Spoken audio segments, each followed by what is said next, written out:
afternoon, guys. How's it going? Welcome back to the channel. It's Saturday and I am heading home. It has been a really long week. It has kind of been one of those weeks again, you know, where just so many things are kind of going on, and you know, delays and blowouts and things like that. You know, I'm just ready to take it home and enjoy Memorial Day weekend, enjoy a few days off, and get back at it and do it again next week. So I am in Chicago. I just dropped off my load at Mundelein, Illinois, and I'm going to deadhead home again. I don't like deadheading home like this, but this is the second week in a row where I went to Chicago, had a load planned, and then something happened with that load. A little aggravating, but it is what it is. So that's part of it. That's alright. I've made it pretty good for the week, so it's not gonna hurt me too bad. That extra load would have been nice, but there's nothing really heading to Tennessee, so. And like I said, it's already Saturday. I don't feel like schooling with it. Real quick, before I go any further in this video, I want to make it clear that this is all hands-free. I didn't have to touch the camera or anything to start this video. And nor will I end it. I'm not really paying any attention to it.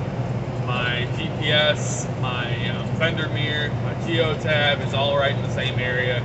So don't think I'm necessarily looking at the camera. I'm really not paying much attention. So just want to make that clear for like legal purposes. To me, it's no different than the camera that sits up there. Now, of course, like I said before, the inwards deactivated, but you got the idea. So,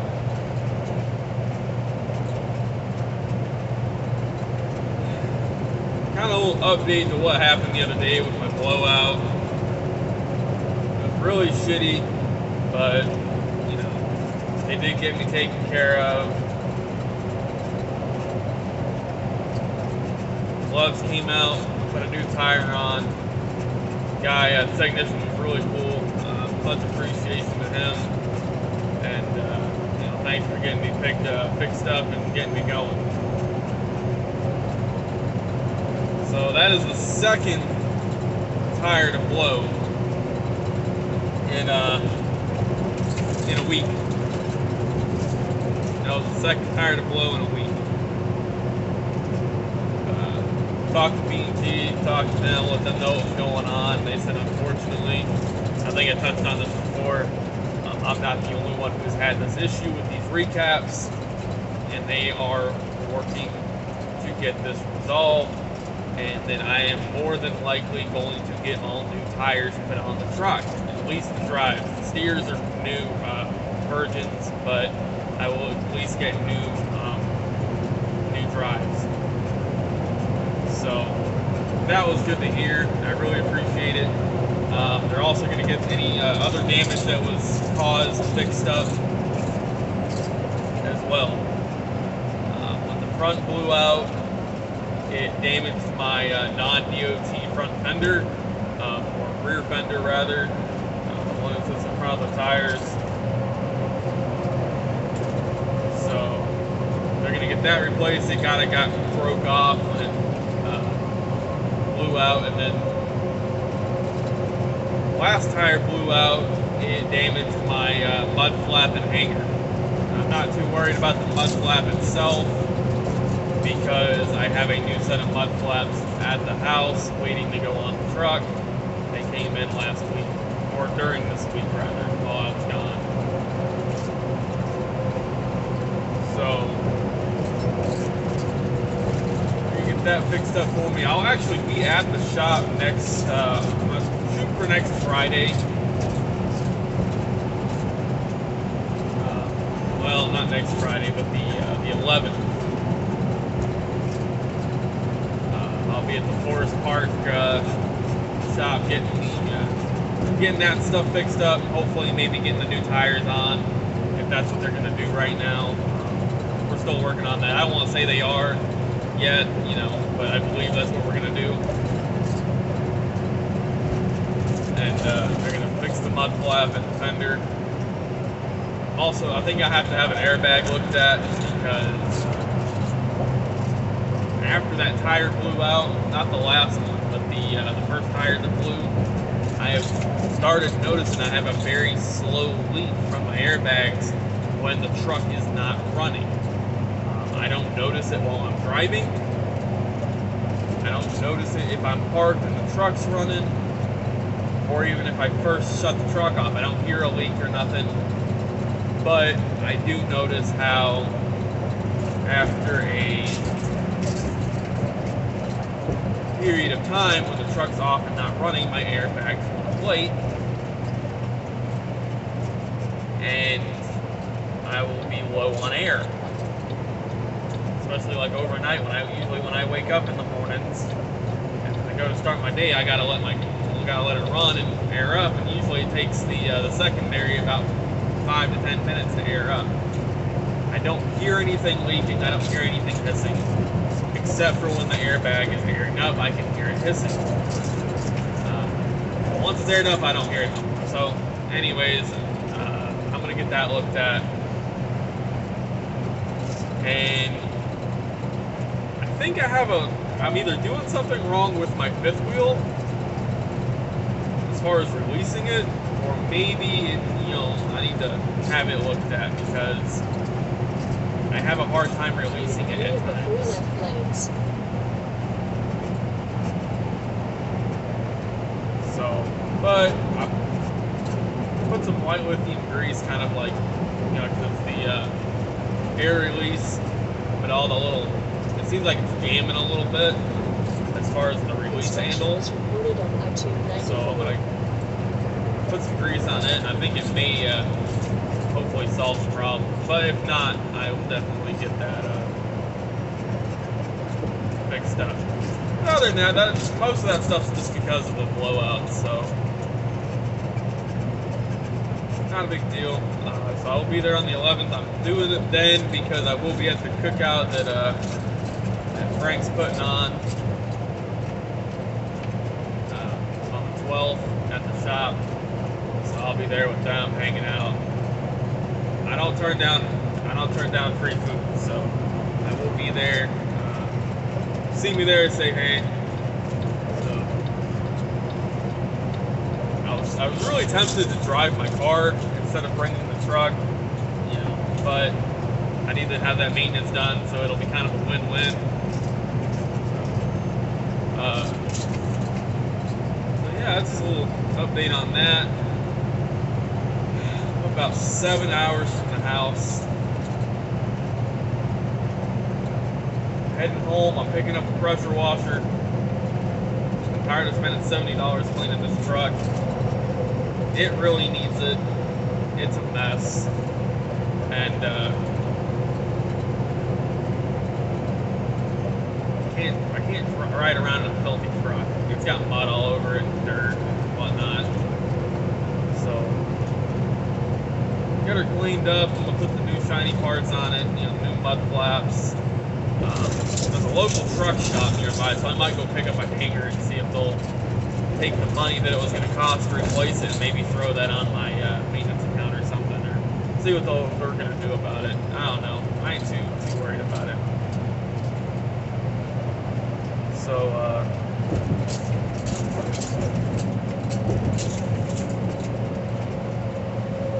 man, dude, the last thing you need is a fucking cheeseburger, bro. Pick up a fucking salad. Man, this dude's so big, I don't see how he drives. He's got his belly sitting on the steering wheel.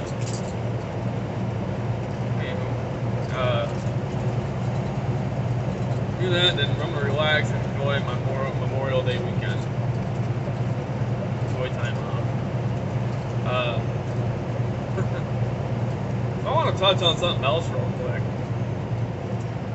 So, and I was debated on if I was gonna bring this up or not, but I talked to a guy the other day,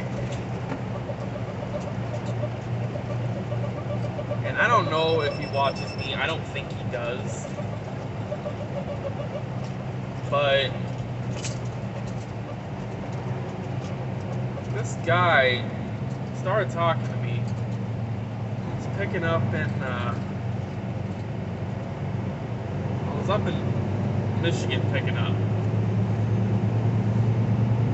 And we're both, we both, this guy drives for USA as well. And it was a tight spot to back into. Again, this is up in Michigan.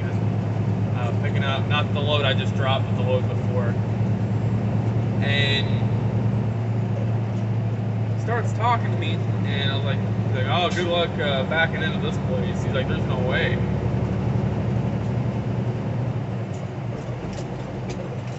He's like, there's no way you're backing into that spot. I had a hard time backing in right here. And I'd been to this place before. I was like, no, I got it. I backed into that spot right there before with a truck and trailer sitting right there. So nah, don't worry about it. I got it. No, you're not. I'm moving my truck. I ain't letting you hit my truck. I ain't even started trying to maneuver. I'd stop and walk over to go check in. And this dude insists that he is moving my truck. There's no way I'm going to back into this spot without hitting him. Well, I was kind of aggravated with the way that he came off about it. I understand, he'd have been like, hey, I'm going to give you a hand. And, I'd have been cool with it. I didn't really need it, but I'd have been cool with it, I appreciate the help, but he was just sure that I didn't know what the fuck I was going to be doing and was going to hit his truck.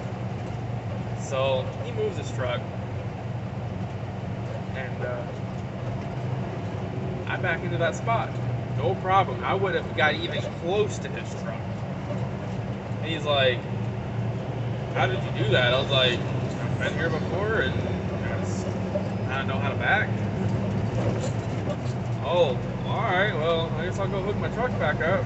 Yeah, I told you didn't need to unhook it. I knew I could get in there without hitting your truck. And anyways, so we start talking. And at first, I was cool with the conversation, but then he kind of turned ignorant. Some of the things he was saying.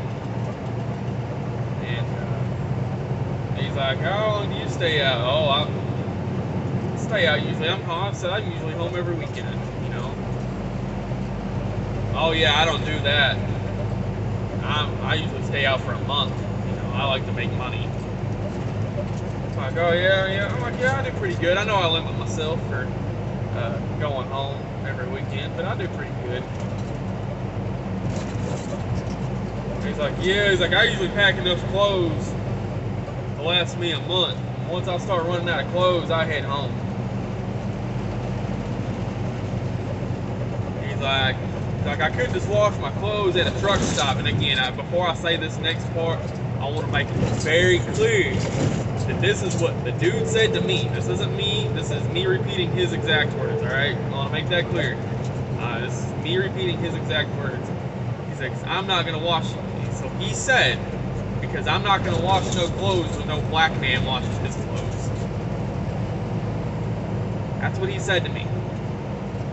I was like, what? And he's like, and he started to almost say, I'm not going to wash I was like, I'm not washing my clothes with no stinky. He started to almost say the hard R, if you know what I'm saying. But, then changed it to where no black folk wash their clothes. And after that, I kind of lost interest in the conversation.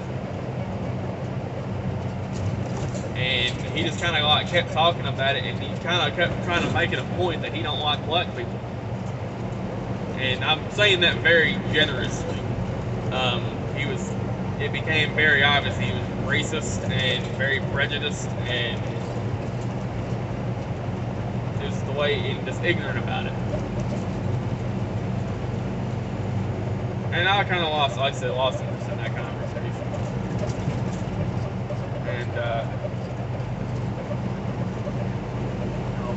And he kept trying to, he was also that type of person, he kept trying to make it a point that he made more money than me, and that he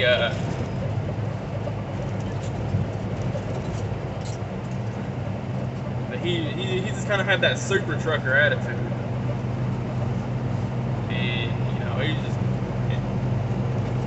first, like I said, he was cool. Then he became really ignorant after we started getting into a couple conversations.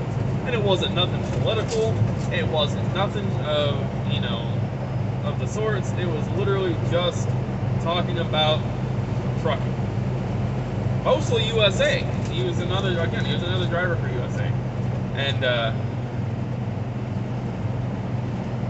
as soon as the lady called him over to get his paperwork, I jumped in my truck and just kind of, usually I'm real polite, I'll say bye, you know, no, I'm cool with anybody, you know, but here's the thing. Three of my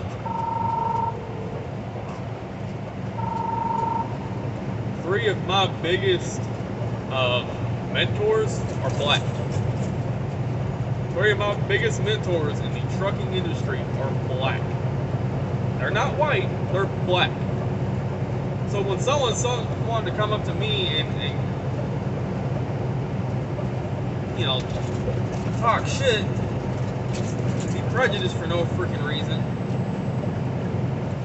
I ain't gonna talk to you. So if you're gonna be there, if that's how you are, and that's, you know, how you are, if that's just how you are, don't come up and try to talk to me about it. I don't care, and I'm not gonna have a conversation with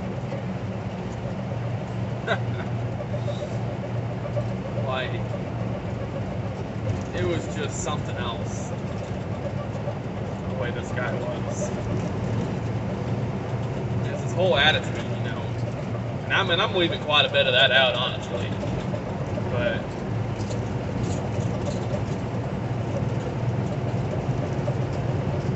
he was ignorant, and he was kind of that better than everybody attitude. He kind of thought he was a super trucker, and you know, like I said, and he kept trying to lie. He kept interrupting me when I'd be saying something. He kept trying to downgrade how I was doing shit, even though it's working great for me. You know, sometimes I did head home 7 hours. I still make damn good money for the week. You know? Everyone does it differently, but don't downgrade it the way somebody else does it. I know this video is starting to become kind of shaky, I'm sorry. So, but, you know, I'll have a conversation with anybody. I will talk with anybody, I'll have a conversation with anybody. We can talk about cars, we can talk about trucking, we can talk. You can try to talk to me about football, I'll listen. I'm not much of a sports guy. But we can try to have a conversation, you know. Or just whatever. Food, I'm a huge foodie, you know. Whatever, just whatever, you know. Ask me questions, I don't give a shit. If you're respectful to me, I'll be respectful to you.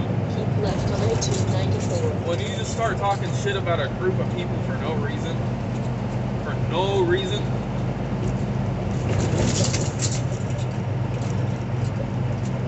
I'm not gonna want to talk to you, and I'm not gonna keep talking to you. So, just putting that out there. And before someone says, well, you say something about those Indian fellers all the time. Yeah, I don't have a problem with the Indian fellers. It's not that I have a problem with them. It's just I have a problem with the ones that are truck drivers that speak zero English. Because that's dangerous. I have a reason behind it. It's dangerous. We're in America. Everyone speaks English. Our road signs are in English. You know, as a truck driver, you need to be able to understand that. But that's a whole different thing. But yeah. So like I said, that's how you are. Just don't talk to me. I'm not gonna have a conversation about it. Construction was reported on I-294. My biggest mentors in trucking are black. I have learned more from them than anybody else. Continue on I-294. So, putting that out there.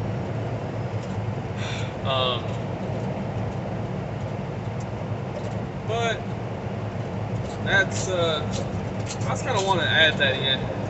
I'm pretty much, you know, tired, wore out. I want to go home and sleep in my bed. Maybe grill out or something. I want to go back to where it's warm. I woke up this morning, it was 45 degrees. I'm like, what the fuck?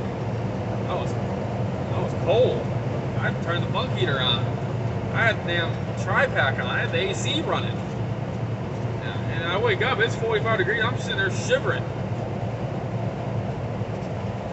So I'm gonna go back where it's warm.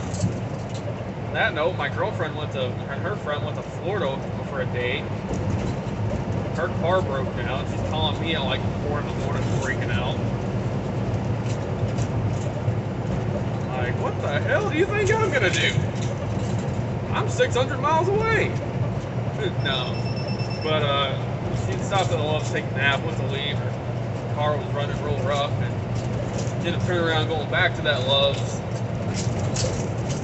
And the next morning, we found a local shop. She went there, and she had a coil pack that went bad. So they got that changed out, and they went ahead and had them do a tune-up just because. And the car's running great now. So I don't remember the name of the shop, but they were in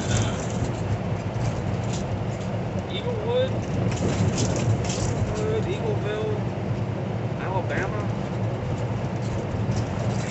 It's like below Mobile. It's off 65, but like an hour from Pensacola. So we're talking about moving to Pensacola. I might move to Florida. I have my grandpa's buried in Pensacola. He was stationed in the Air Force at the base there. So I don't know. But anyways, guys, I got a few videos I'm going to try to put out. One settlement video I said I was going to do, that'll be the last one. Kind of showing how, as long as you just try to keep going, and let that beat down, you still make a good week out of a bad week. And somebody asked me to do a video on how to remove that cabinet. Some people have actually asked me that, and I'll probably do something after I wash the truck up and get the new stuff thrown on it. So, anyways, guys, I appreciate you guys watching. Have a great weekend. Happy Memorial Day. Remember what it's all about. It's for those who died serving our country and